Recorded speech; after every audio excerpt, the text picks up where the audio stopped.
안녕하세요. 워런 버핏처럼 매일 신문을 박준모와 함께 읽으면서 투자의 고수가 됩시다. 웜의 신박 오늘 7월 24일 금요일 TGIF Thank God It's Friday 순서 시작하도록 하겠습니다.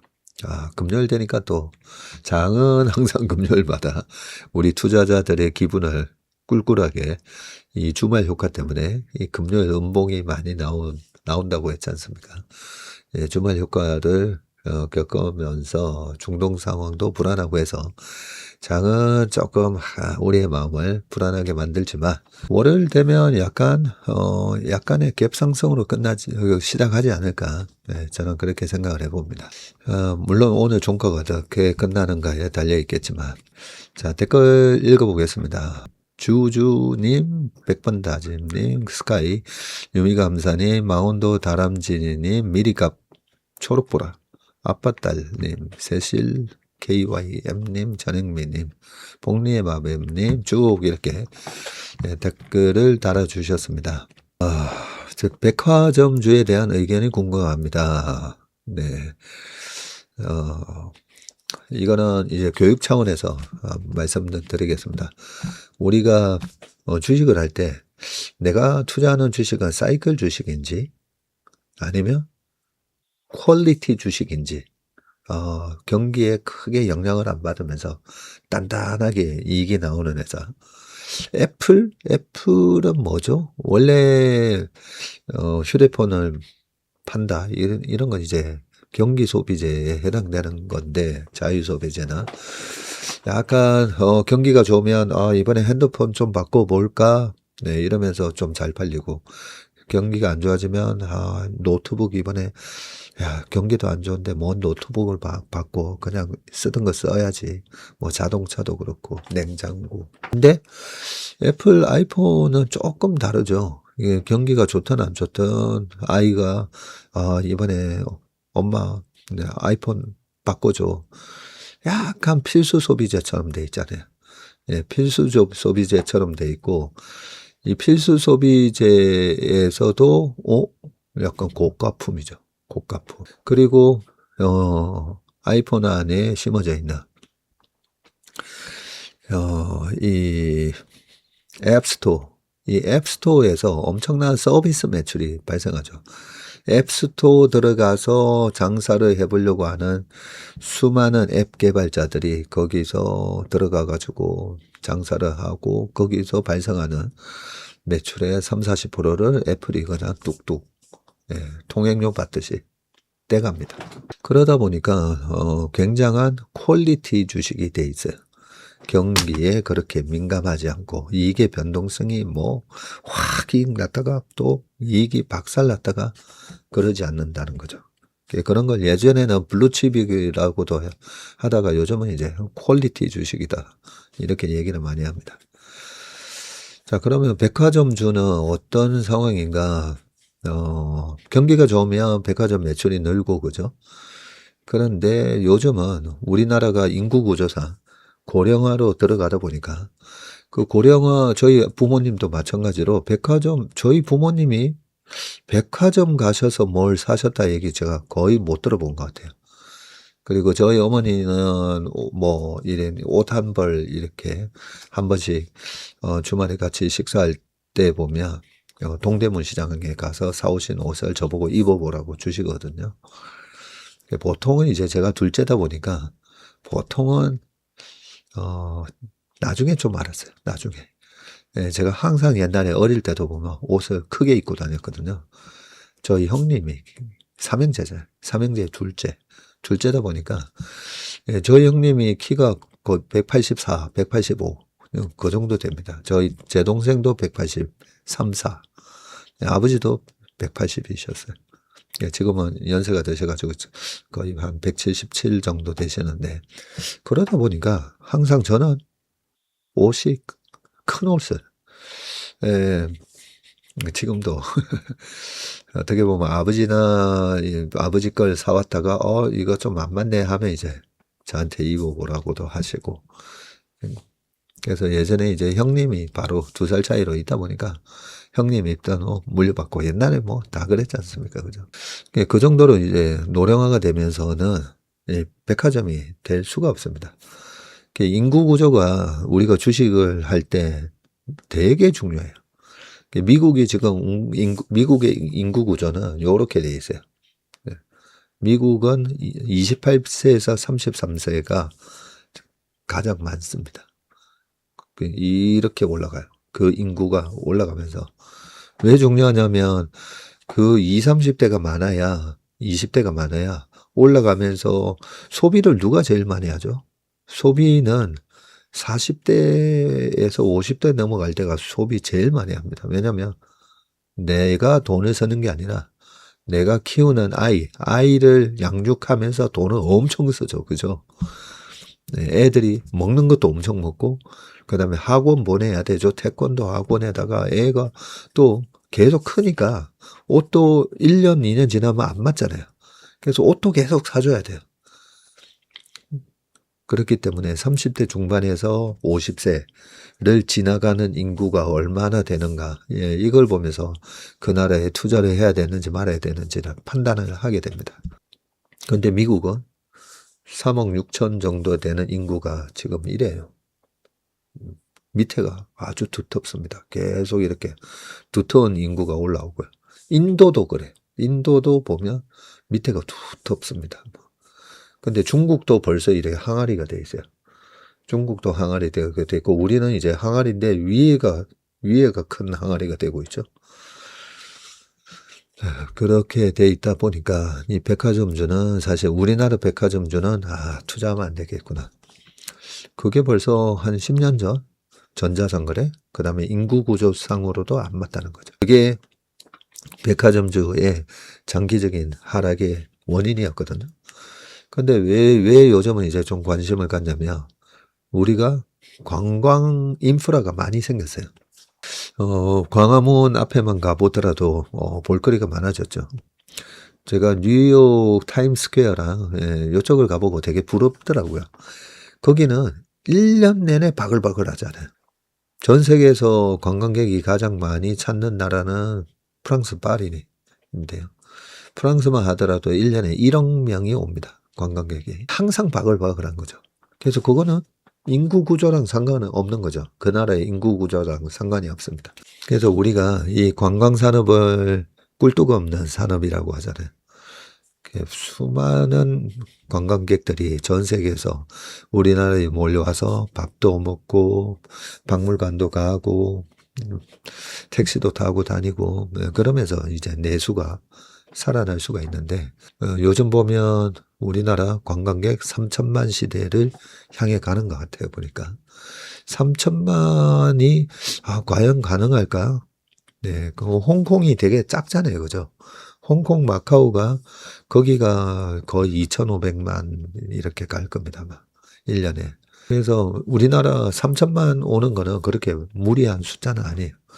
요즘은 부산 지역이나 이런 데 크루즈가 또 그렇게 온다고 그러잖아요. 그리고 우리가 이 항공 인프라가 되게 잘 돼 있잖아요. 거기다가 지난번에 이제 사드 보복하고는 달리 이번에는 중국이 일본 가지마 이렇게 됐잖아요. 그럼 중국의 14억 인구가 우리가 보면 이틀 동안에 유럽 여행 갈 수는 없잖아요. 그죠? 2, 3일 정도에 대한 짧은 연휴에 단거리 여행의 수요가 엄청 많습니다. 어느 나라나. 그랬을 때 지금 중국, 일본 양쪽에서 단거리로 가야 되는데 저기 태국까지 가려고 해도 좀 멀잖아요. 요 단거리로 가야 되는데 서로 이제 한일령에다가 서로 막 저러고 있으니까 우리가 반사 이익을 얻는 거죠. 안 그래도 BTS의 나라, 오징어 게임의 나라, 여러 가지 컨텐츠 뿐만 아니라 여러 가지 이제 볼거리가 많은 전 세계에서 이익을 가장 많이 내는 삼성전자가 있는 나라잖아요. 이래저래 한국을 가보고자 하는 그런 관광객들이 전 세계에서 지금 많이 오고 있습니다. 그런 차원에서 백화점이 장기적으로 구조적 약세장으로 들어갔는데 턴어라운드 모멘텀이 생겼네. 3천만 시대 갈 때까지 계속 꾸역꾸역. 그걸 이제 확인하는 게 백화점의 외국인 매출 비중이잖아요. 외국인 매출 비중이 2, 3%였다가 지금 8%, 9%, 10%로 향해 가거든요. 예, 그런 게 하나의 백화점주가 턴어라운드가 되고 있다. 예, 저는 그렇게 생각합니다. 지나온 세월에 후회가 없을 수 없는데 자신에 빗대어 위로해주는 전무님들 감사드립니다 하셨군요. 네. 제가 과거에 이제 실패 스토리를 많이 말씀드려서 아마 그랬던 것 같습니다. 한 달 동안 현금을 많이 소진해서 이번 반등에서는 조금은 현금화 하려고 생각 중이라 바닥에서 짧게 보고 들어온 자금이 많아서 반등이 V자로 급하게 나오지는 않을 수 있다는 말씀이 이해가 되네요. 그게 이제 약간 공감 능력인데요. 우리는 내가 투자하는 내 생각만 하시잖아요. 근데 나 자신에 대해서도 잘 모르는 분들이 많다 했잖아요. 내가 결국 선택한 그런 투자에 있어서 결과가 안 좋으면 막 다른 사람 비난하고 다른 걸 이렇게 하는 경우가 꽤 많잖아요. 그렇죠? 자기 자신에 대한 공부가 안 돼 있다라는 생각을 많이 합니다. 그 다음에 또 하나는 이제 지피지기잖아요. 그죠? 그러면 우리가 내가 투자하는 기업에 대해서도 알아야 되지만 그 투자를 하고 있는 수많은 사람들의 심리도 읽어야 되거든요. 그걸 이제 대중심리라고 하잖아요. 그 영어로는 이제 mass psychology라고 하지 않습니까? 그죠? 이 mass psychology, mass, 덩어리, 이 대중심리에 대한 부분을 읽어야 되는데 제가 주식 바닥에서 33년 동안 이 섬에서 딱 보니까 공감 능력이 없으신 분, 내 생각만 옳다, 다른 사람 생각 잘 안 하는 사람, IQ는 엄청 좋은데 주식 시장에서 실패하는 분들의 공통적인 특징입니다. 다른 사람의 생각에 대해서 관심 없는 분들 많잖아요, 보면. 그런 분들이 IQ가 되게 높습니다. 왜냐하면 선택과 집중이 뛰어나기 때문에. 그래서 아마 지금 이 방송을 들으시는 우리 재밌던 분들 중에서도 한번 생각해 보셔야 돼요. 내가 다른 사람에 대한 공감 능력이 좀 없나? 그런 걸 한번 생각해 보셔야 되는데. 그래서 주식이, 제가 이렇게, 단기적인 전망? 단기적인 전망이 아까 볼린저 밴드, 이런 것도 말씀을 드리지만, 대중심리, 대중심리를 읽어야 됩니다. 전문님께 어려운 질문 드려서 답변 안 해주실 줄 알았는데 상세히 답변해 주셔서 감사합니다 하셨습니다. 오프닝 BGM 사운드 제목 알려주세요. 저는 모르는데 우리 유영대리가 이거 제목이 뭔지 좀 댓글로 좀 남겨주시길 바라겠습니다. 수요만 보고 공급을 보지 못하면 반쪽이다. 삼전닉스 실적은 이번 3분기가 꼭지로 보임. 결국 메모리 반도체는 연말까지만 보고 다 팔아야. 이렇게 본인의 의견을 올려주시는 게 좋습니다. 어제 모닝브리프 보고 좀 담았어요. 현금이 이렇게 좋은 걸 다시 한번 또 느꼈어요. 패슬 덕분에 조금씩 느는 걸 느낍니다 하셨고요. 좋은 가격에 사는 게 그죠? 중요하잖아요. 그 가격을 착하게 만든 원인, 우리가 원인을 알고는 있어야죠. 그래서 제가 최근에 이제 10년물 국채금리가 얼마나 중요한지 말씀드렸잖아요. 근데 10년물 국채금리가 23년 10월에도 4.98까지 거의 5% 찍었었거든요. 그래서 그럴 때 나스닥이 8, 9, 10월 3개월 연속 음봉 났다 했잖아요. 근데 이제 금리가 그렇게 높으면 이게 자정작용이 있습니다. 금리가 높으니까 아무래도 그 금리가 높다는 말은 그 GDP에서 차지하는 정부, 그 다음에 기업, 개인 소비, 그 다음에 순수출이다 했을 때 아무래도 기업의 투자가 줄어들게 돼 있고 개인의 소비가 줄어들게 돼 있잖아요. 그러면 뭐가 되죠? GDP가 그로스가 떨어지고 그게 말 그대로 경기 침체의 현상을 도래하게 됩니다. 초래하게 됩니다. 그러면 다시 금리가 떨어지게 되고 예, 금리도 이 하워드 막스가 이 메스터링 더 마켓 사이클이라는 그 책에서도 적혀 있지만 예, 결국은 약간 이렇게 시계추로 생각하면 됩니다. 금리가 위로 막 치닫다가도 결국은 떨어지게 돼 있어요. 결국은. 그래서 이번에 금리가 이제 올라가면서 또 여름맞이 세일 해주는 거잖아요. 여름맞이 세일. 좋은 주식을 싸게 살 수 있는. 그래서 좋은 가격, 착한 가격, 이제 착한 가격으로 막 다 내려오고 있잖아요. 네, 그럴 때 이제 자금 관리만 내가 돼 있으면 네, 주식을 줍줍 착한 가격에 좋은 주식을 줍줍 하시면 됩니다. 주식은 20년 넘게 했지만 크게 벌지도 크게 손실 보지도 않았지요. 다 빠져나간 시장에서 큰 기업에 빠진 주식을 좀 사두고 몇 년 기다리다 좀 오르면 팔아 조금 수익이 났다고 좋아했는데 그 후에 더 오르는 걸 바라만 봤죠. 다들 주식 얘기할 때인 불장에서는 남의 일이 되기 일쑤였고요. 빠졌다 생각하고 담았는데 더 빠지기도 하고 종목을 못 찾아 강제 장투를 했지요. 왜 빠졌는지도 잘 모르는 시장이었는데 요즘에 이렇게 좋은 정보를 무료로 오픈해 주니 참 좋습니다. 공부를 한다 해도 주식시장은 참 어려워요. 섹터도 회사도 참 많고요. 참 좋은 댓글 남겨주셨습니다. 그죠? 아마 다 똑같은 마음이실 겁니다. 그런데 어느 분야든 프로는 정말 잘하잖아요. 그 이천수 선수한테 그 이수건 씨가 그 아는 형님인가 뭐 그 프로 있잖아요. 뭐 거기서 공 한 받아볼래 하면서 확 공을 던졌거든요. 축구공. 그런데도 딱 몸으로 받아가지고 그걸 갖다가 트래핑을 당하잖아요. 그래서 뭐든지 우리가 그 분야 어떤 분야든 돈을 번다. 그걸로 돈을 번다.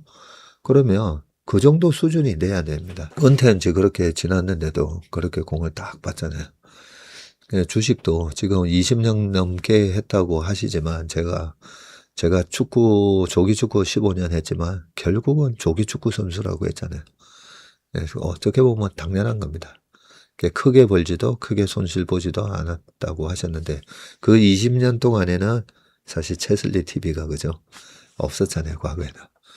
지금 뭐든지 연습을 제대로 골프든 배드민턴이든 탁구든 축구든 제대로 배워서 해야 됩니다. 그죠?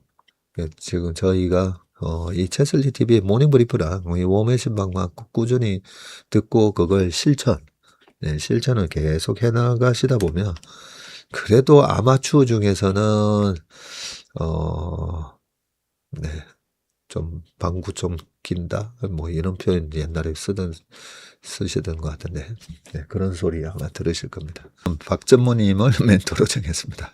매일 전무님 유튜브 보고 별주 버전도 가고 복습하고 해도 끝없이 지혜가 쏟아져서 너무 재미있으면서도 소화하기 어려울 때가 있습니다. 적자생존 말씀하신 것처럼 좀 적으면서 해야 할 것 같은데 퇴근하면 저녁 먹고 맥주 한잔하고 아이들이랑 놀다가 그냥 자게 되네요. 우리 태공님이셨습니다. 아이들과 놀다가 그냥 자는 그 시간이 주식 공부하는 것보다는 더 가치 있는 시간이니까 그걸 너무 후회하지는 마세요.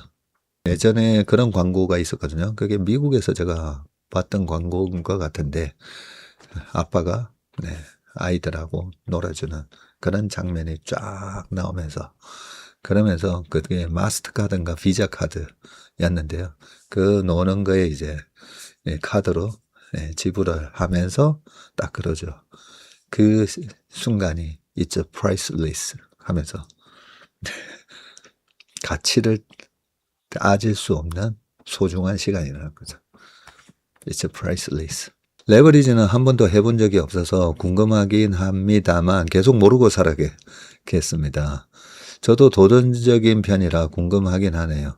오늘도 한 발자국 뒤에서 편안하게 보고 있는데 중동 상황이 좀 신경 쓰입니다. 건축자재가 직접 타격을 입어야 하니 공장에 주문을 넣어야 하나 좀 기다려야 하나 이 또한 지나가리.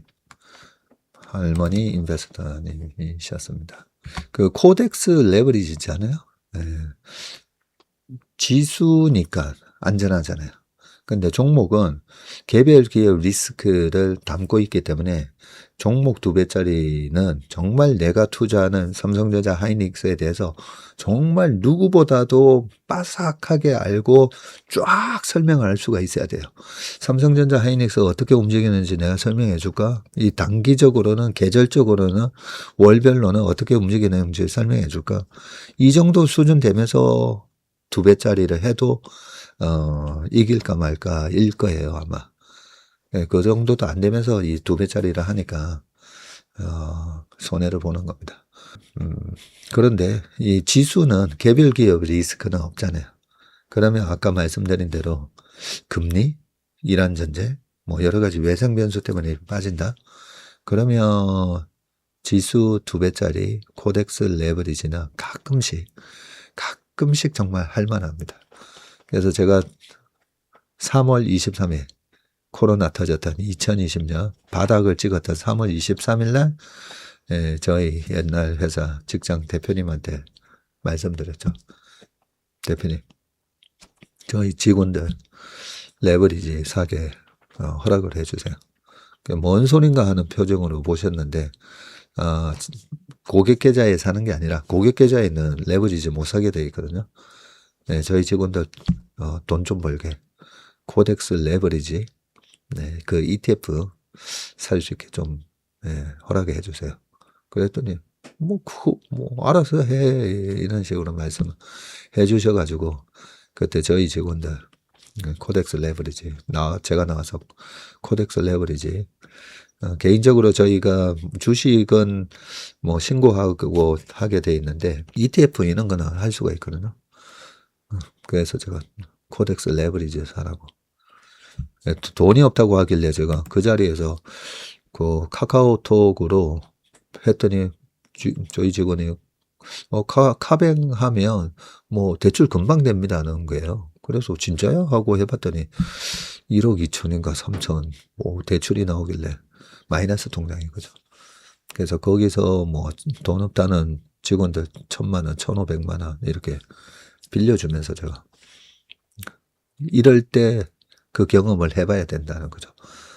1430까지 그 폭락하는 그 장에 나중에 지나고 나서 내가 그때 살려고 했는데 뭐 그런 거 아무 소용 없거든요. 실제 액션을 해보는 게 중요한 겁니다. 그래서 그 액션의 경우 최악의 그 공포 속에서 레버리지 2배짜리로 빵 맞받아치는 시장에다가 맞받아치는 그 액션을 한번 해보라고 했었죠.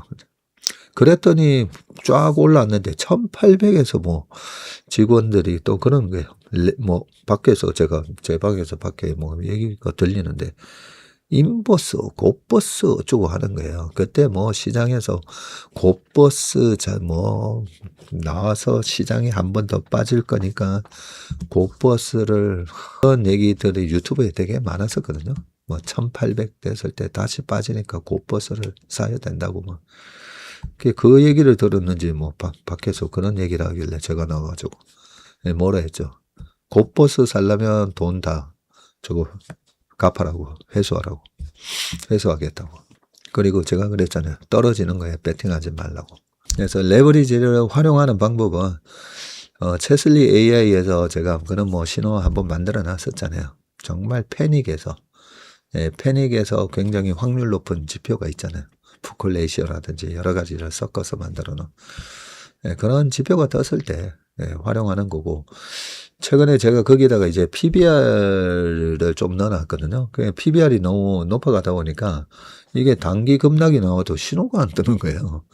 그래서 조만간에 제가 이번 주 내로 그 신호를 좀 고쳐 놓을 겁니다.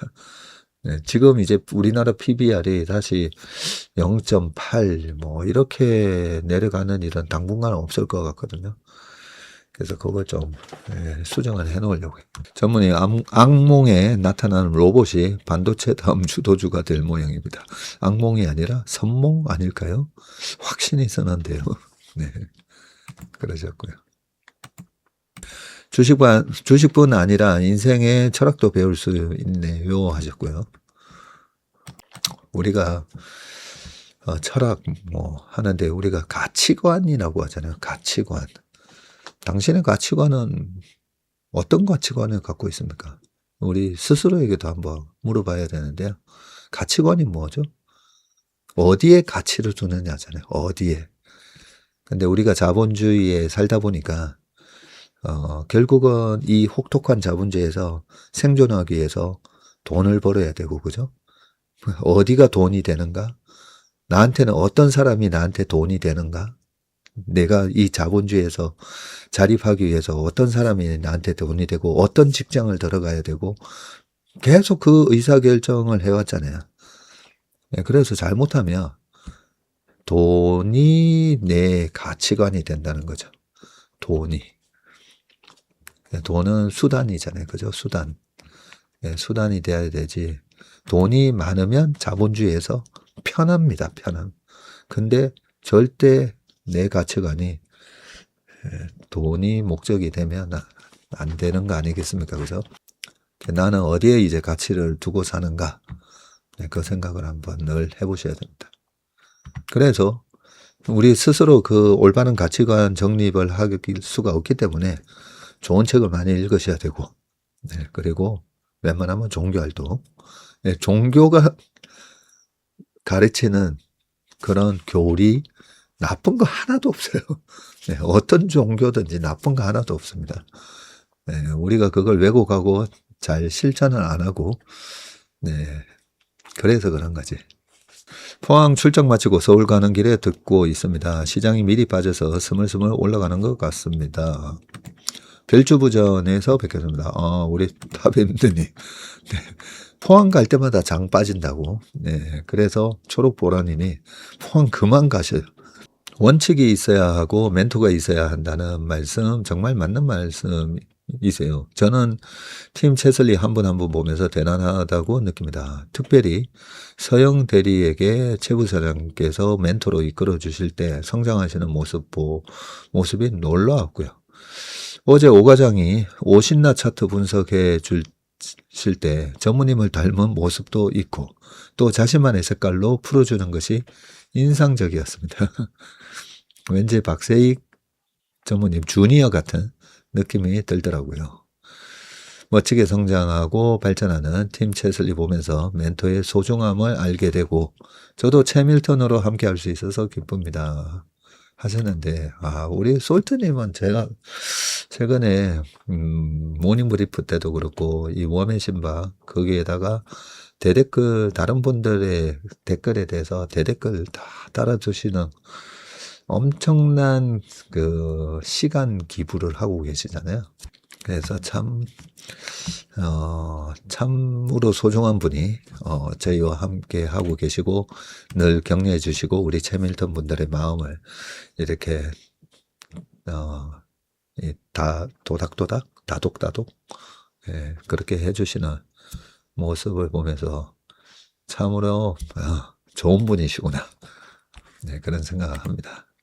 20년 넘게 직접 투자했지만 너무 지쳐서 큰맘 먹고 작년에 1억 원 손실을 확정한 뒤 채슬리의 일임을 맡겼습니다. 너무 감사하게도 그때 확정한 손실금 이상은 회복해 주셨네요.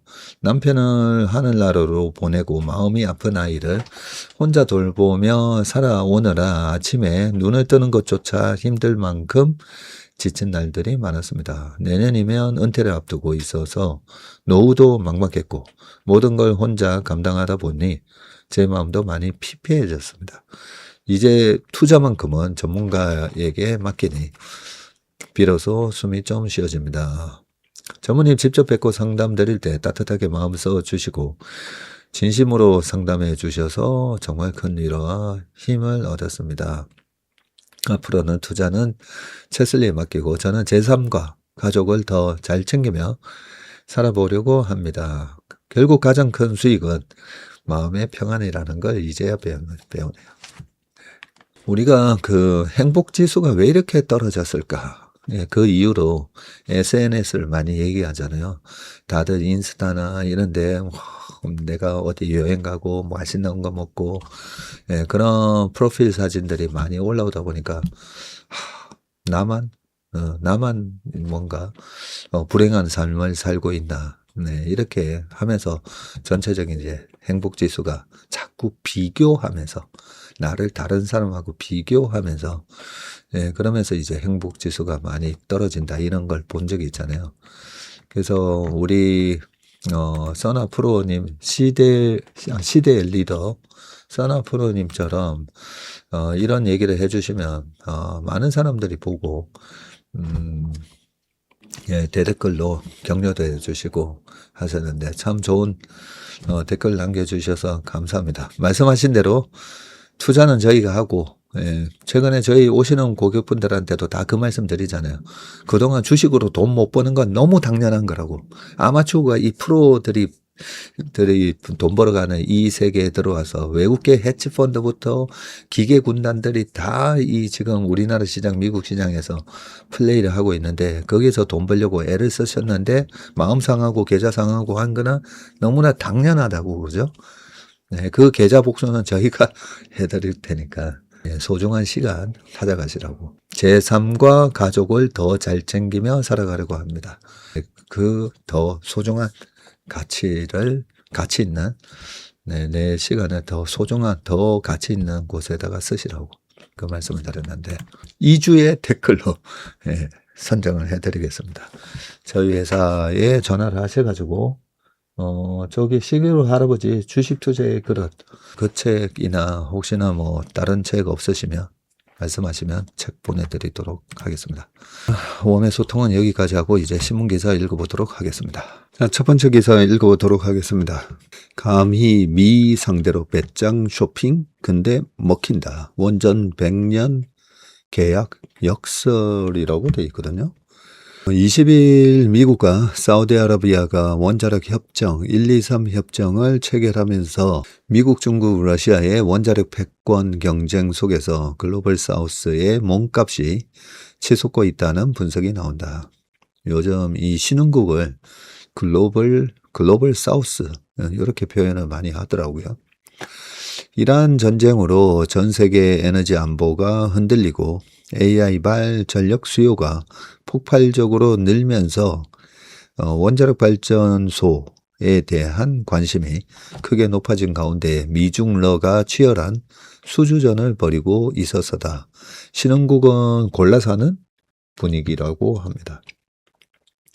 자, 사진은 러시아 국영기업 로사톰이 튀르키예에 건설 중인 원전, 높은 기술력이 필요한 원전을 그간 해외에 가장 많이 건설해온 곳은 러시아네요. 현재도 7개국에서 약 20개의 원자로를 건설 중이고요. 그러나 우크라이나 전쟁으로 인한 제재 등으로 원전 건설을 지속할 수 있겠느냐는 의문이 커지자 이 틈을 미국과 중국이 지금 파고들고 있습니다. 미국은 1979년 쓰리마일섬 원전 사고 이후에 이게 1979년이었었네요. 해외 시장에서 주도권을 상실했고 중국은 내수 중심이었지만 이번 기회를 놓치지 않겠다는 의지가 큽니다. 원전 수주는 핵연료 공급과 폐기물 처리 등의 이유로 100년 계약에 가까워서 실리를 떠나서 사실상 안보 협력이라서 그렇고요. 특히 미국이 적극적인데 이달 초 한국, 일본과 이 소형 모듈 원자로 SMR 배치에 관한 협력 각서 MOC에 서명하는 등 한일과도 공조를 한다는 계획입니다. 지금 지도가 나오는데요. 1번이 사우디아라비아 중러 카드 압박, 미국 18년 만에 우라늄 농축권 잠재적으로 승인을 해줬고, 그 다음에 카자흐스탄, 튀르키예, 아프리카, 동남아시아 이렇게 미중러 원전 패권 경쟁에서 골라 사는 글로벌 사우스. 선택지가 늘어난 글로벌 사우스 국가들은 표정 관리 중인데 최대한 좋은 조건으로 계약하려고 배짱도 내비는 내미는데 사우디아라비아가 대표적입니다. 산유국이지만 전력 수요 증가로 원전을 짓고자 한 사우디는 2008년부터 미국과 관련 논의를 해왔고요. 핵을 민간 용도로 사용한다면서도 우라늄 농축 권한을 얻어내는 게 핵심이었는데 이란이 핵을 질 경우에 대비한 전략이었습니다. 원전 수주를 원하지만 우라늄 농축은 안 된다던 미국이 18년 만에 123 협정을 통해서 이를 잠재적으로 허용한 것은 사우디가 중국이나 러시아와 손을 잡을 수 있다는 여지를 내비쳤기 때문이군요. 이란 전쟁 와중에 핵 비확산 원칙을 저버리는 처사라는 미 상원의 반발에도 중국과 러시아의 중동 진출을 막는 게 시급했다는 의미이고요. CNN은 이 협정이 성사되지 않았다면 사우디는 중국이나 러시아로 돌아섰을 것이고 두 나라가 사우디의 핵심 인프라에 장기적 영향력을 갖게 됐을 것이라고 설명했습니다. 이번 협정으로 사우디에는 미국 원전이 들어설 발판이 마련이 됐습니다. 자, 한국이 수주해서 건설한 아랍에미리트의 바라카 원전 사오기입니다. 거의 이게 19년 걸렸었죠. 리스크 관리 차원에서 분산 투자에 나선 국가들도 있고 카자흐스탄은 2025년 원전 1호기를 러시아 국영 로사톰과 계약했지만 2호, 3호기는 중국 핵공업 집단공사와 계약을 사실상 확정을 했군요. 모스크바와 관계를 유지하면서도 베이징과 손을 잡는 지정학적 균형 전략이라는 분석이 나왔고 튀르키예의 경우에는 기존 원전 4기를 모두 러시아와 계약했지만 신규 원자로 건설에는 미국, 중국, 한국 등을 검토 중이라고 합니다. 러시아에 대한 의존도를 낮추고 비용을 절감하기 위해서이고요. 미중러의 구애가 가장 치열한 아프리카에서는 지역 통합으로 최대한 이익을 끌어내려는 움직임이 일고 있고 원자력 매체 뉴클리어 엔지니어링 인터내셔널에 따르면 지난 5월 아프리카 58개국은 르완다에서 아프리카 원자력 혁신 정상회의를 열고 재원 조달 방안을 논의해서 원자력 재정 프레임워크를 마련을 했고요. 동남아시아 국가연합 아세안은 5월 필리핀 마닐라에서 열린 제16차 원자력 협력 소위회의에서 규제 체계를 다듬고 공동 연구를 진행하는 방안을 논의했습니다. 자, 이 사진은 뭐죠? 조현 장관과 마르코 루비오 미국 국무장관, 모테기 도시미스 오른쪽 일본의 외무대신이 지난해 경북 경주에서 열린 에이펙 회의에서 만난 모습이군요. 3국은 이달 초 소형 모듈 원자로 SMR 배치에 관한 협력각서를 체결했습니다. 자, 신흥국 입장에서 미중러 3국의 장단점은 명확한데 미국의 경우 기술력은 압도적이지만 최근 시공 경험이 부족하고요. 중국은 싸고 빠르게 짓지만 해외 실적이 파키스탄 외에는 전무합니다. 그래요? 러시아는 원료인 우라늄부터 후처리까지 이 원스톱 서비스를 제공한다는 이점이 있지만 전쟁 이후 공사 지연이 잦아졌습니다.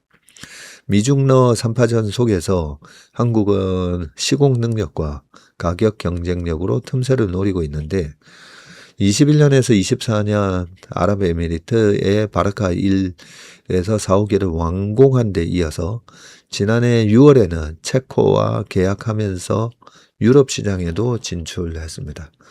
미국 기술을 기반으로 개발된 탓에 수출 시에 로열티를 제공해야 하는 등 제약은 있지만 최근에는 외려 미국이 적극적으로 손을 내밀고 있어서 이를 전략적으로 활용해야 한다는 제언이 나오고 있습니다.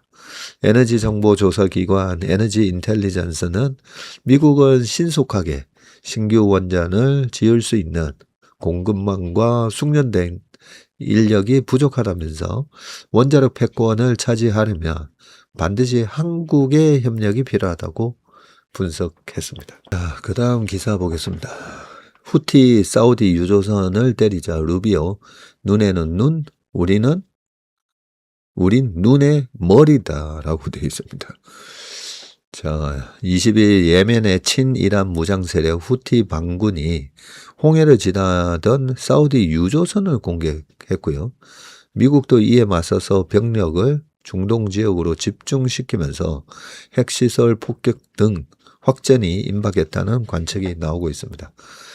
자, 영국 해사무역기구는 이날 사우디 남서쪽 홍해 해역에서 사우디 유조선이 정체를 알 수 없는 발사체에 피격됐다고 밝혔고요. 미사일 공격을 받았다 이거죠. 발사체.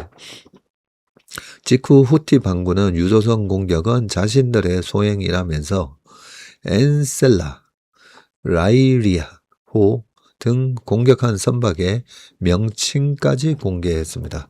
지난 20일 후티 반군이 사우디에 대한 해상 봉쇄를 선언한 후에 유조선을 실제로 공격한 건 이번이 처음입니다. 트럼프 대통령은 전날 후티가 홍해에서 선박을 공격하면 미국이 대응하겠다고 밝힌 데 이어서 이날은 이란이 호르무즈 해협에서 선박을 공격할 때마다 교량이나 발전소 시설을 하나씩 폭격할 것이라고 했고요. 이에 이란이 눈에는 눈이라고 맞서자 마코 루비오 미 국무장관은 23일 우리는 머리로 대응하겠다면서 그들은 매우 혹독한 대가를 치르게 될 것이라고 위협의 수위를 높였습니다. 이에는 이, 눈에는 눈, 그런 말이 있잖아요. An eye for an eye.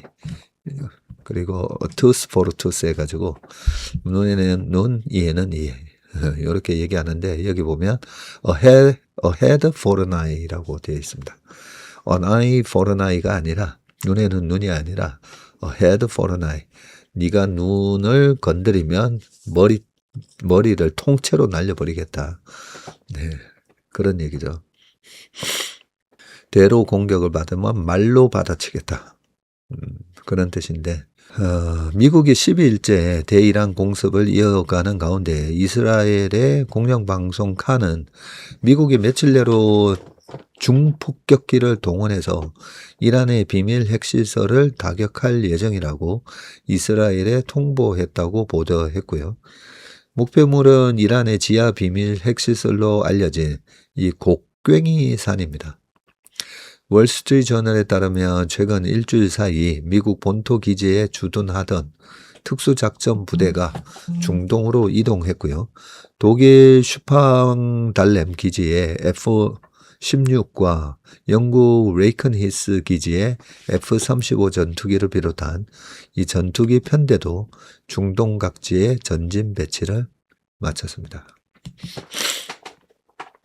이것 때문에 미국 시장도 밀리고 오늘 우리 시장도 밀리는 거잖아요.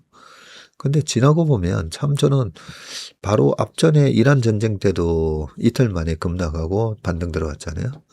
그때도 제가 전쟁의 역사에 대해서 쭉 얘기하면서 전쟁에는 특히 중동 전쟁은 무조건 매수 대응이 맞다. 네, 그런 얘기를 많이 말씀드렸는데 시장은 참 희한합니다. 그죠? 불과 4개월 전에 이 중동 전쟁으로 인해 주가 급락을 했을 때 어떻게 대응하는 게 맞는지 그 이후에 시장이 급반등하면서 그때 우리 시장 5,050까지 빠졌었잖아요. 그죠? 네, 6,300에서 5,050 갔었나요? 네, 그러면서 5,050에서 9,300 갔잖아요. 네, 그걸 겪었음에도 불구하고 희한하게 사람은 이 행동 경제학으로 보면 희한하게 똑같이 반응을 합니다. 자, 그 다음 기사를 보겠습니다. 전영백의 아트 다이어리, 폴 고갱이 주식 전문가였다고? 저도 이 제목 보고 그런가 했는데요. 전영백 홍익대 교수님이시군요. 미술사 시각철학 교수님이십니다. 주식시장이 크게 출렁이고 있다. 현기증이 날 정도이다. 자본을 잃은 투자자들이 밤잠을 못 자고 정신과 문을 두드린다는 소식마저 들려온다. 언제부턴가 정상 궤도를 이탈한 채 거의 도박판이 된 주식시장에서 비탄과 한숨 소리와 함께 폭락장을 표현하는 언어 또한 전에 없이 절절하다. 추락하는 것에는 날개가 없다. 꼬리가 몸통을 흔든다. 바닥을 뚫고 지하로 내려간다. 유혈이 낭자하다. 살려줘 같은 섬뜩하고 절박한 표현까지 등장했다. 상승장을 표현했듯 이 가슴이 웅장해진다. 심쿵하다. 산뜻한 비상 같은 표현은 이제 자취를 감추었다. 자, 이 고갱의 그림이 여기도 있는데요. 자, 눈이 까만 초등학생부터 백발의 노학자에 이르기까지 속속 가세하여 이제 대한민국은 주식민국이 되었다. 너나 없이 본업은 밀쳐둔 채 핏발선 눈으로 주식 창만 바라보고 있는 이 국민적 중독은 무엇으로도 대체될 성쉽지 않다. 물론 상황은 전혀 다르지만 주식시장의 역사가 시작된 서구에서도 등락과 연관된 다양한 사연들이 있다. 그 중에 하나 미술사의 별이 된 폴 고갱 1848년에서 1903년 그렇게 옛날 분이 아니네요. 고갱이 1848년에서 1903년 근데 안타깝게도 55세에 돌아가셨다 그죠? 원래 전문 화가가 될 생각이란 전혀 없던 그는 미술대학에 진학한 적도 없었고 그런데 결과적으로 미술사의 별이 되었는데 놀랍게도 그 배경에 주식 투자가 있다고요? 훗날 그는 스스로를 격리시켜 멀고 외딴 섬 타히티로 가서 그곳에 생생한 토착과 원생의 아름다움을 그려내게 되지만 그 코페르니쿠스적 전환에는 주식 투자의 성공과 실패가 있었다. 그에게도 주식의 성공으로 천상으로 솟구치는 듯한 환희가 있었고 그 실패로 비참한 절망의 시기가 있었던 것이다. 고갱이 주식시장에 진입한 것은 6년간의 거친 선원 생활을 마친 후였고요. 1872년 파리의 한 증권거래소에서 일을 시작한 24살의 고갱은 놀랍게도 그 분야에 뛰어난 소질을 보였고 그는 주식 중개 및 금융 투자로 단기간에 막대한 부를 축적했었군요. 소위 주식 부자가 된 고갱은 1873년 덴마크 여성과 결혼하여 파리의 고급 주택가에 거주하게 되고요. 그런데 풍족한 삶도 오래가지 못하고 1882년 프랑스 주식시장의 붕괴로 인해서 파리 증권거래소는 사상 초유의 대폭락을 겪었다고 합니다. 거대 금융기관의 파산이 주요 원인이었는데 고갱 또한 극심한 타격을 피할 수 없었고 완전한 무력감과 절망감에 젖어 있을 때 운명의 신은 그가 전혀 예기치 못한 새 길을 내고 있었습니다. 1883년 그의 나이 34살에 고갱은 주식 중개업을 완전히 그만두고 전업 화가의 길을 걷게 됐군요. 그런데 고갱이 주식 투자를 접고 전업 화가가 된 이 과정은 순식간에 일어난 충동적 결정이 아니었고요. 대부의 역량으로 시작된 미술품 수집과 오랜 아마추어 활동이 기반이 되었던 것인데 주식 중개인으로 일하는 동안에도 고갱은 인상주의 작품들을 대거 수집하는 한편 스스로 그림을 그렸답니다. 사실 그는 일찍이 1876년 관전인 살롱 전시의 작품이 당선된 바 있었고요. 그래요? 까미유 피사로의 주선으로 1879년 제4회 인상주의 전시회부터 참가하며 아마추어의 화가로서 입지를 다졌다고 합니다. 그러다 주식시장의 불황이 계기가 되어 고갱은 평소 갈망하던 이 미술 작업에 전념하기로 결심하게 된 겁니다. 그리고 화업에 입문하면서 고객은 주식 중개인으로 살 때와는 전혀 다른 잔잔한 기쁨과 지속적인 성취를 느끼게 되고 자기도 모르게 잠자고 있던 미술 재능을 발견하고 진정한 본업을 실현하게 된 건데, 하지만 화가로 생계를 꾸려 나가기란 결코 녹록치 않았고요.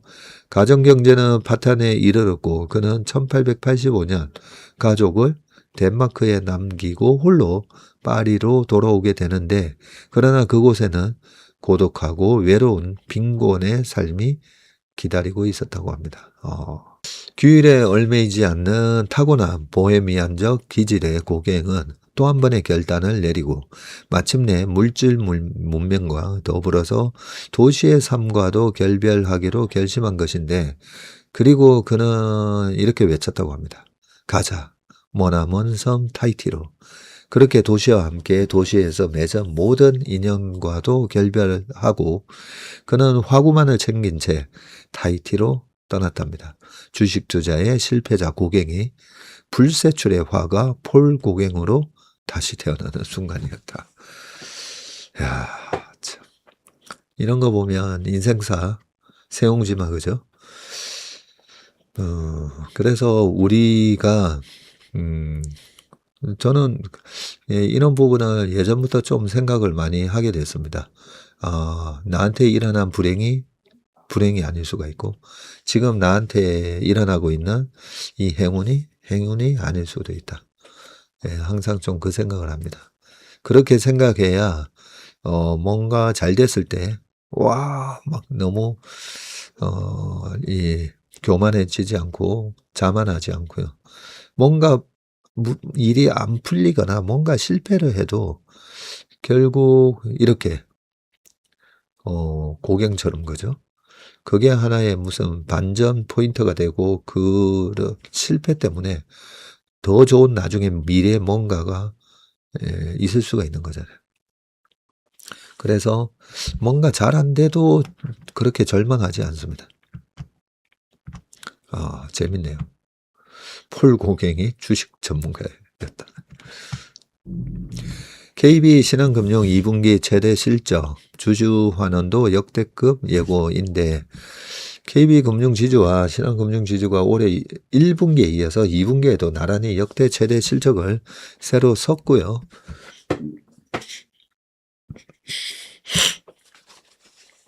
자, 23일 KB금융은 올해 상반기에 3조 8,846억 원의 당기순이익을 기록했다고 밝혔습니다. 상반기에만 거의 4조를 벌었네요. 지난해 같은 기간보다 13.1% 증가했고요.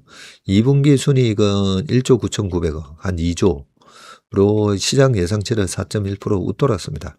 은행을 중심으로 한 이자 이익 3조 1,400억, 그건 1년 전보다 소폭 줄었지만 증권, 보험 등 비은행 자회사 중심의 비이자 이익이 크게 38.2% 증가한 덕분입니다. KB증권의 2분기 순이익은 4,485억 원으로 한 해 전 같은 기간보다 182% 급증을 했네요.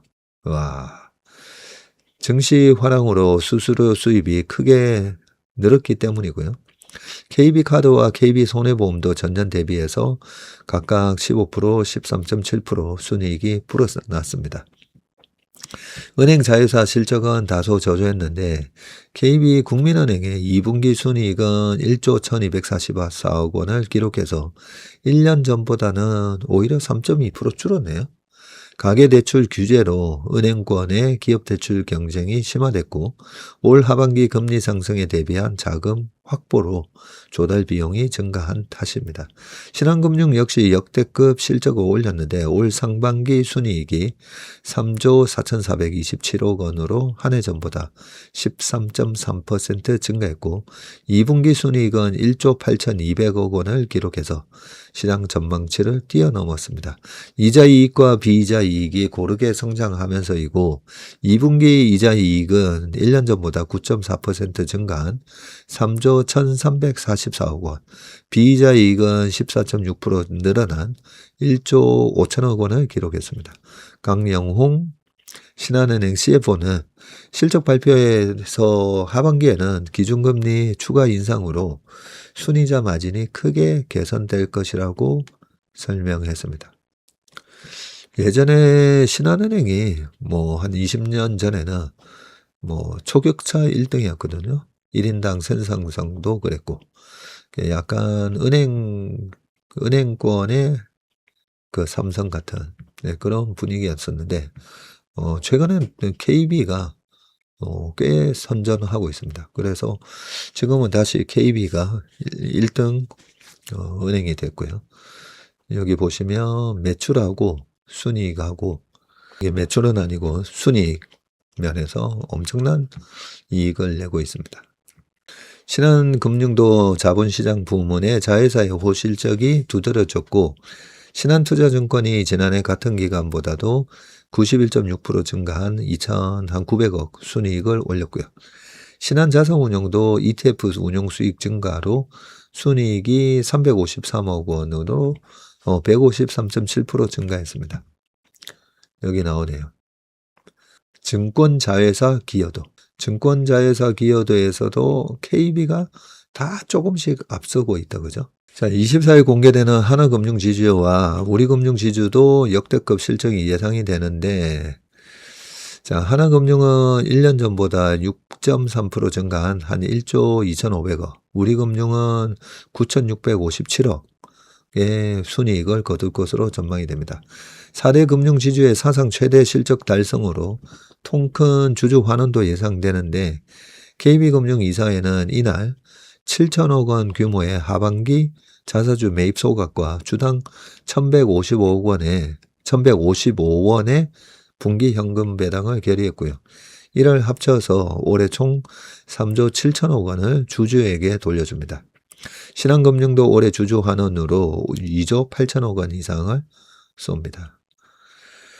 네, 근데 저는 뭐 여러 번 말씀드리지만 우리나라 은행 어떻게 보면 정부 규제가 어느 정도 좀 제약을 주는 면도 있지만, 그냥 과점화된 상황에서 솔직히 좀 그렇잖아요.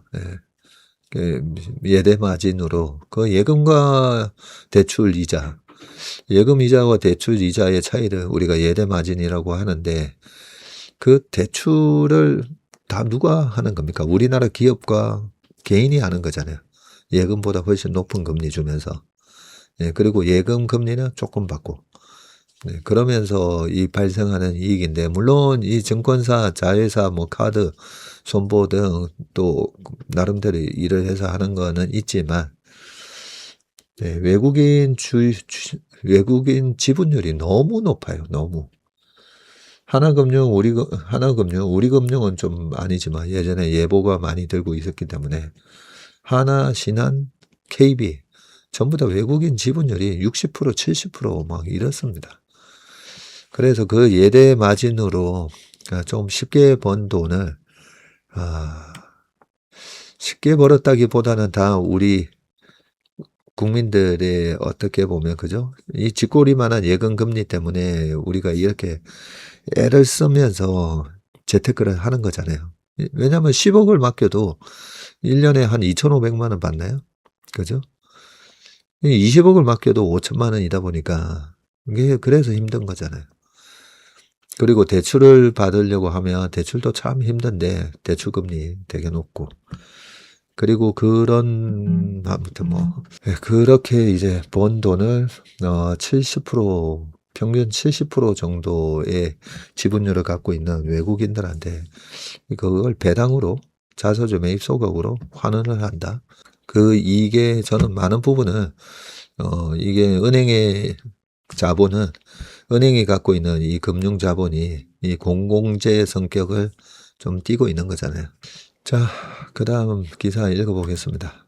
국내 규제 피해서 미국으로 3배 레버리지 공격 베팅에 이른바 서학개미들의 미국 주식 순매수가 5개월 만에 최대를 기록했고요. 코스피 급락과 환율 하락에 영향을 받았는데, 하지만 지금은 레버리지 ETF와 미국에 상장된 한국 반도체 관련 종목에 집중되며 분산 투자보다는 고위험 자산 선호가 이어지는 양상입니다. 자, 이달 22일까지 국내 투자자의 미국 주식 순매수액은 29억 7,500만 달러, 약 4조 4천억 원의 집계가 됐고요. 지난 2월 이후 가장 큰 규모입니다. 22일 만에. 이달 들어서 3거래일을 제외하고 매수 우위가 이어졌고요. 코스피 급등과 국내 시장 복귀 계좌, 이 리아 계좌 출시 등의 영향으로 지난 4월에서 5월 매도 우위였던 미국 주식 투자가 지난달부터 다시 매수 우위로 전환이 됐습니다. 배경으로는 우선 환율 하락으로 미국 투자 부담이 줄었고요. 지난 2일 종가 기준으로는 1555.8원까지 치솟으면서 2009년 금융위기 이후 최고치를 찍었던 원달러 환율이 23일 오후 3시 반 기준으로 1466원까지 떨어졌습니다. 그만큼 미국 주식을 싸게 살 수 있게 된 셈인데, 국내 증시에서는 최근 코스피 변동성이 확대되며 불안감이 커진 것도 한몫했고요. 미이란 전쟁 이전처럼 미국 주식 매수세가 다시 강해진 모습인데, 하지만 미국 대표 지수나 배당주 방어주보다 반도체와 레버리지 상품에 자금이 몰렸고요. 가장 많이 사들인 종목은 미국 반도체 지수 3배 레버리지 ETF인 속스리였다고 합니다. 순매수 규모는 22억 8천만 달러로 한 3조 4천억 원으로 이달 전체 순매수액의 약 77%를 속스를 샀군요.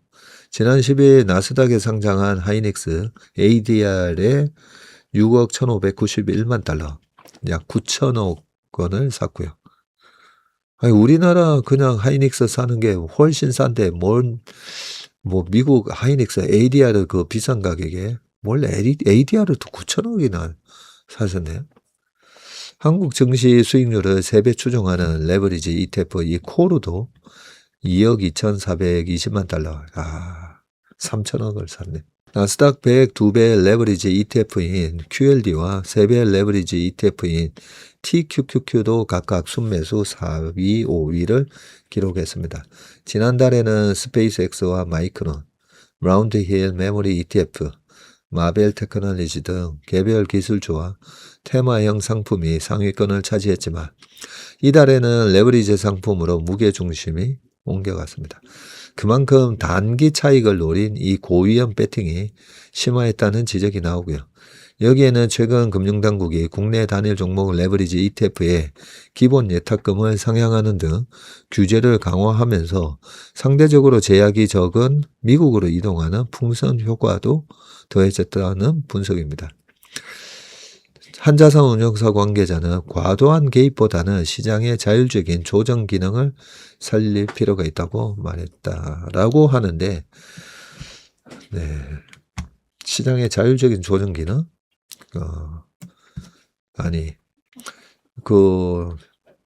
여러 번 말씀드리지만 해외 원정 도박 못하게 돼 있잖아요. 그죠? 그나마 우리나라에서 도박을 허용하는 게 내국인 저 멀리 태백 쪽에 그 탄광촌을 살리기 위해서 카지노를 허용을 해주고, 이 서울이나 부산이나 이 잘 접근하지 못하게 가는 게 힘들게끔 그렇게 해놓은 거잖아요. 근데 카지노는 도박이니까 사람들이 알고 있습니다. 도박을 하면 내가 돈을 잃는다는 거. 그래서 카지노를 갈 때 어느 정도 내가 돈을 잃지만 나는 즐기러 가는 거야. 가서 한 50만 원 잃고 오지. 하지만 우리가 요즘 골프 한번 치면 한 40만 원 날라가잖아요. 그죠? 그래서 나는 그 카지노의 분위기가 좋아서 이 플레잉 카드 하면서 놀고 오는데 나 한 50만 원 쓸 거야. 100만 원 쓸 거야. 그걸 알고 도박을 하는 사람하고 거기 가서 한몫 잡으려고 도박하는 사람하고 다르잖아요. 그죠? 근데 그래도 도박이 뭔지는 알고는 있다는 거죠. 그런데 이 3배짜리 이런 거 이게 도박 중에서도 돈을 아주 잃기 쉬운 도박이거든요. 이런 부분을 뭐 오늘도 제가 퇴직연금 계좌 해가지고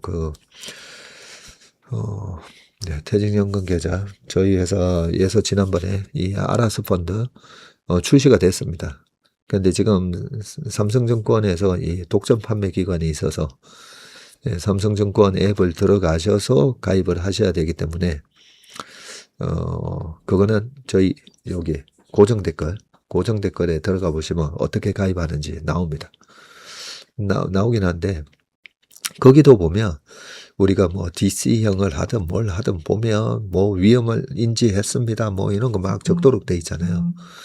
주식 투자가 변동성이 심한 자산이다 보니까 그 정도 인지시키는 건 좋은데 3배짜리 이런 거는 그냥 완전히 카지노의 룰렛이에요. 룰렛.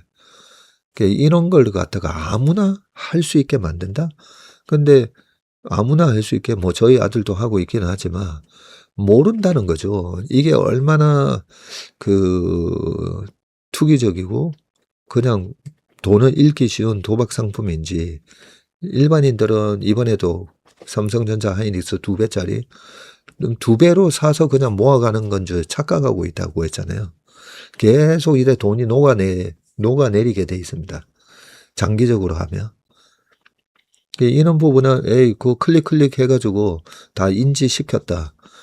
그런 걸 레버리지 하려면 투자자 교육 다 시켰다.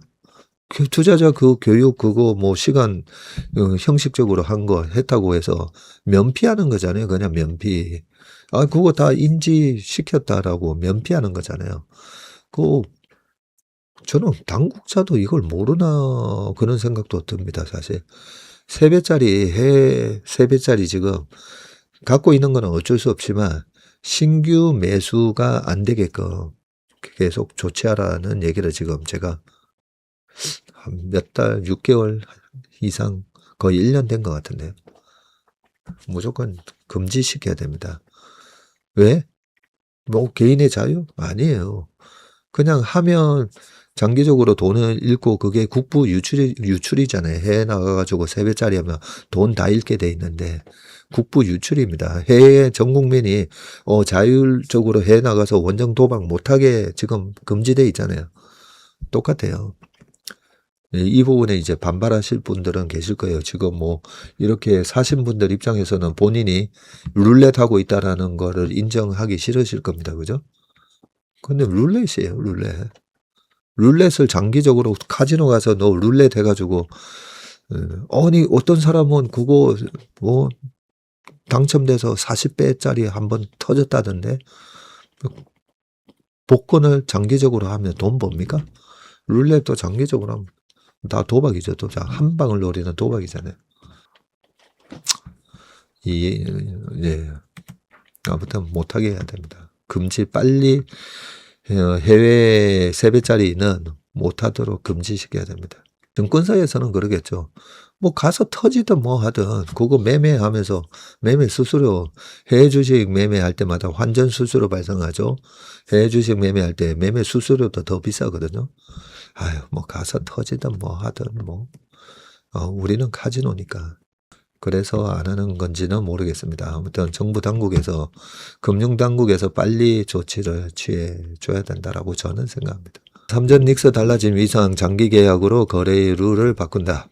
메모리 반도체 업계에서 장기 공급 계약 LTA가 부쩍 늘고 있고 고객이 수년치 물량을 미리 찜하는 계약으로 칩 가격은 물론 전자와 닉스의 실적을 가를 변수입니다. 자, 삼성전자는 지난 4월 일부 고객과 장기 계약을 완료했다고 처음 공식화했고요. 하이닉스도 LTA 확대 방침을 밝혔습니다. 국내 반도체 기업은 이 LTA 계약을 전담하는 태스크포스를 운영할 정도로 장기 공급 수주에 지금 공을 들이고 있는데, 시장에서는 LTA가 호황기의 폭락을 반복해온 이 메모리 산업의 공식을 바꿀 것이라는 전망과 메모리 가격 상승을 억눌러서 업황의 정점을 앞당길 수 있다는 우려가 맞서고 있는데, 산제이 메어로트라 마이크론 CEO는 이 같은 장기 계약을 두고 사업 모델을 근본적으로 바꿀 것이라고 평가를 했고요. LTA는 과거의 업황이 꺾이면 깨지기 십상이었는데, 하지만 이번에는 AI 산업의 급격한 발전과 확대로 인해서 달라졌다는 분석이 나옵니다. LTA는 과거에도 있었어요. 하지만 지금처럼 메모리가 부족했다 2017년만 해도 분기별 물량을 약속하는 신사협정에 가까웠고요. 업계 관계자는 양해 각서, 이 MOU보다 구속력이 약했다고 합니다. 장기 계약을 했다라고 하는데, 이 MOU는 법적 효력이 없다고 했잖아요. 근데 그것보다도 오히려 더 구속력이 약했답니다.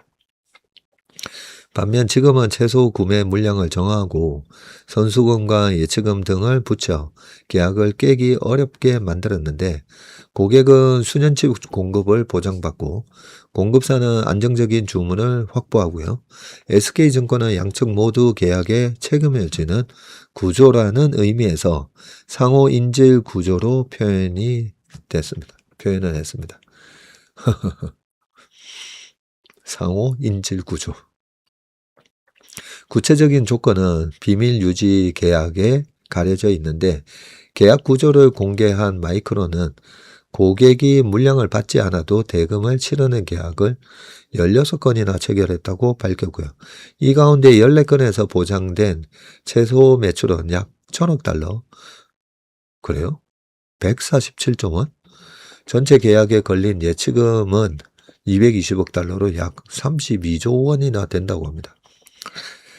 시장 가격이 크게 떨어지면 재협상 가능성이 있지만 과거처럼 쉽게 발을 빼기는 어려워졌고요.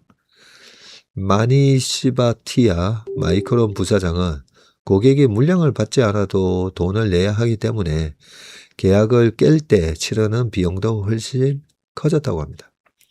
장기 공급 계약에 가격 상한이 적용될 경우에 시간이 지나도 계약 가격이 더 오르지 못해서 업황의 정점을 앞당길 수 있다는 지적도 있는데, 다만 현재 주로 이루어지는 3년에서 5년 장기 계약의 경우에는 가격을 고정하는 게 아니라 계약마다 가격의 상한을 두거나 시장 가격을 월, 분기, 연간 단위로 반영을 한다네요. 회사 계약 가격이 덜 오른다고 해도 전체 칩 값이 묶이는 것도 아니고, 빅테크가 물량을 먼저 확보하면 스마트폰 PC 업체는 남는 칩을 두고 또 경쟁을 해야 합니다. 업계는 삼전닉스의 LTA 비중을 물량 기준으로는 40에서 한 50%로 추정하고요. 계약박 가격은 오히려 더 뛸 수 있습니다.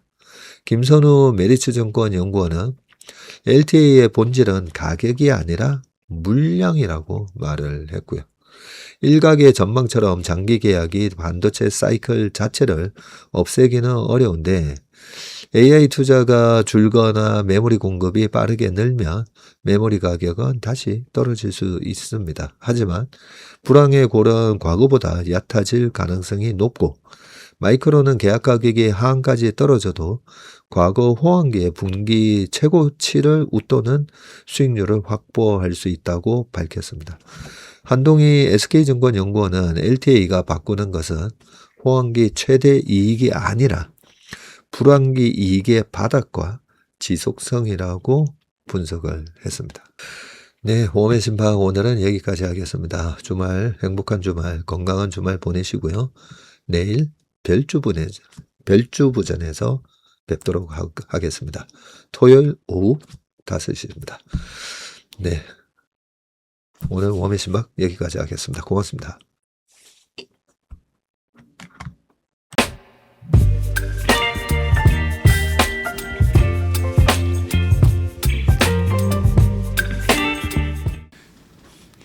안녕하세요. 채슬리 투자자문의 박세익입니다. 최근 저와 채슬리 이름을 도용해서 투자 사이트라든지 밴드, 텔레그램, 카톡 채널 등에서 이 리딩방으로 유도한 뒤에 금전적인 피해를 입히는 이 사칭 사례가 빈번하게 지금 발생하고 있습니다. 저를 비롯해서 저희 채슬리 투자자문의 임직원들은 SNS나 온라인 채널 등을 통해서 일체의 투자자문 활동을 하지 않고 있습니다. 저희는 정식 자문을 하기 위해서는 반드시 저희 회사에 내방하셔서 계약서 작성 절차를 거쳐서 진행되기 때문에 이외의 모든 유료, 무료 지금 투자자문 행위는 불법이므로 각별히 주의하시길 바라겠습니다. 의심스러운 채널이나 메시지를 받으시면요, 피해를 방지하기 위해서 즉시 신고하시거나 삭제하시길 바라겠습니다. 대부분의 사례가 이 사칭 사례에 피해를 보신 분들의 핸드폰을 제가 보면 이 방에 오셔서 무료로 투자를 도와드립니다. 뭐 이런 얘기를 하고 있고요. 거기에 보면 어떤 밴드로 특정 밴드로 유도한 다음에 돈을 송금하라고 되어 있습니다. 예, 그 과정에서 저희하고의 일체 계약 관계가 없기 때문에 그렇게 돈을 송금하라고 하는 부분에 있어서 특히나 유의를 좀 해주시기 바라겠습니다. 저뿐만 아니라 많은 또 저희 업계의 유명인을 사칭한 그런 사칭방도 많이 지금 기승을 부리고 있는데요. 공통적인 특징이 앞으로 몇백 %가 날 급등주를 알려줄 테니까 이 방에 가입을 하라.